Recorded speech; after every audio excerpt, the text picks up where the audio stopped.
tell us what the evidence suggests about the importance of the very earliest years of life.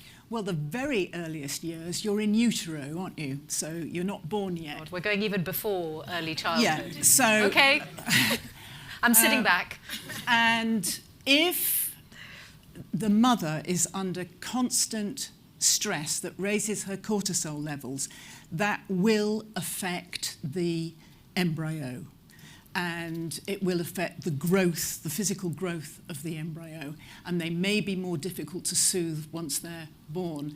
And we know this because a few years ago in Canada, a lot of pregnant mothers were isolated by ice storms. So they had the perfect way of measuring the mother and the baby's stress levels. Mothers are stressed because they don't know if they're going to. The mothers are stressed because they're stuck in an ice storm and they're pregnant and they're going to give birth and they don't know if they're going to be able to get help. And the babies are stressed because the mothers are stressed. And so if you are an employer and you have a pregnant person, best not to stress them too much because it won't be doing their embryo any good. Is there a lasting impact from that if you were an embryo who was placed under stress? I think there is, in terms of the only thing that's been measured is sort of where you are on the percentiles of growth, and there is on how you grow. Yeah. And what about the brain in the very earliest part? We've been born at this stage, or do you still want to do like before birth? No, let's get born now. Okay. Let's be born now. Let's go after that. The most important thing after you've been born is the bond with your parents, the bond with your mother and the bond with the people around your mother. So that means your siblings and your father. And it's so important that a baby feels safe and secure. And how a baby feels safe and secure is that when they cry out, they get responded to. And if they get used to that pattern, that's how security builds. And it's quite important that it builds not with 100 people, but with the family, you know, the siblings, the mother and the father and the grandparents. And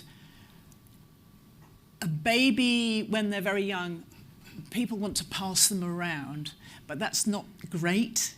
The baby should sort of bond with the parents and the siblings first, not just be passed anywhere. And to have the feeling, even though you can't articulate it that so, but to understand that if the baby has needs, hunger, etc., they will be met. To have that security is based on that. That is how you begin to trust the world, because you'll trust the world that the world is a good place if your needs are met.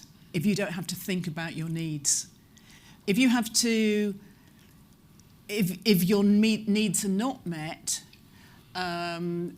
you can develop neuroses, such as believing other people aren't trustworthy, or thinking, I don't need other people. Because if you think, I don't need other people, then you don't get hurt. But we all do need other people, so that is a false reality that the baby will start to develop. Yet, of course, with the best will in the world, there will be many babies who are in homes that are less than ideal for different reasons. Sometimes well-meaning parents, absent parents, or parents who are not capable or aware for a variety of different reasons. So how can society help with that, or what can be done for those individuals later in life? What parents need is support. And we've all moved away from our families now because, you know, we all move around for work. So there isn't that village and that support that there used to be. And so so that a parent can be there and give that attention we were talking about earlier, that attention that babies need, so they can give that attention, they need to feel filled up from somewhere too, so they need attention so they can give it. So it's really great if there can be supportive groups, and not online preferably, but supportive in real-world groups for parents to go to with their babies. I mean, I'm so glad that I had my baby before the internet, because I had to go to 1 o'clock clubs and, baby swim. And through all these sort of activities, I met my friends that also had babies. And it was just such a wonderful support for me. And I think it would be great if you were an large employer, if you could have sort of mother and baby groups in-house. I think that would be fantastic. There are quite a few large employers, I think, sitting right here. How many of you have mother and baby groups? Right, okay. Maybe you'd call them parental groups nowadays. Yes, that's true. Possibly mother and babies a bit. But it'd be wonderful, because the social support that parents need is high, and that's what's missing at the moment. Parents do need social support, so they're filled up again so they can give attention to their babies. But I think you're talking about something that is broader and deeper than family-friendly policies in the workplace. I think you're talking about a wider connection and consciousness on this.